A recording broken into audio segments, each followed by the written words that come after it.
তো এখন করছি ব্রেকফাস্ট। আজকে ব্রেকফাস্টে খাচ্ছি রুটি, লাড্ডু আর চা। মেয়ে খাচ্ছি আলু বেগুন ভাজা আর ডাল দিয়ে। তো ব্রেকফাস্ট করে নিই, তারপরে কাপড় ধুবো, কাপড় ধুয়ে ঠাকুরের বাসন মাজবো, তারপরে এসে রান্না করবো দুপুরে। তো চলো দেখতে থাকো আর সঙ্গে থাকো।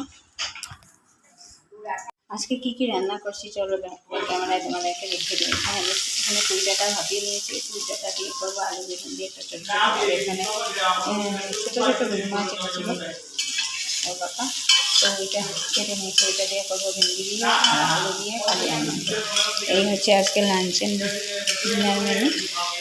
তো চলো ব্লগটা দেখতে থাকো আর সঙ্গে থাকার হাতে ভাজাগুলো উল্টাচ্ছি, কারণ ডান হাতে মোবাইল ধরা আমারটা এই প্রশ্নেই ভালো। তো চলো দেখতে থাকো আর সঙ্গে থাকো, আশা করি ভালো লাগবে। আর রোদ্র উঠেছে, গরমও লাগছে প্রচণ্ড।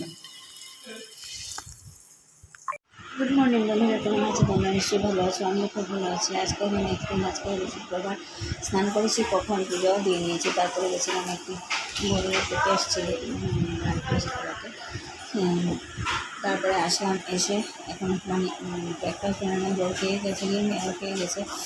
বউ মেয়ে দিয়ে খেলা আমি সিদ্ধ করে চোখা নিয়েছি, এরপরে ভাত খেলো। আমি এখন রুটি আর করা হচ্ছে। আমি কী করেছে, কালকে বাথরুমের সিটকিরির মধ্যে হাত লেগে গেছে, পুরো হাত ফালা করে কীরকম করে কেটে গেছে। তো এখন গেছে টিটা নিতে, ওই আর কি। আর এই বছর যে কার কীরকম আসছে, খালি প্রবলেম একটা না একটা প্রবলেম লেগেই আছে।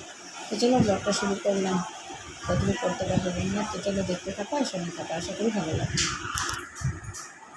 আজকে কী রান্না করছি দেখো। এখানে আলু দিয়ে মাথা দিয়ে করবো ঘন্ট বা জলের মতো। এখানে কলা চচ্চড়ি আর কিছু করে নিয়েছি, এটা দিয়ে করবো মাংসটা।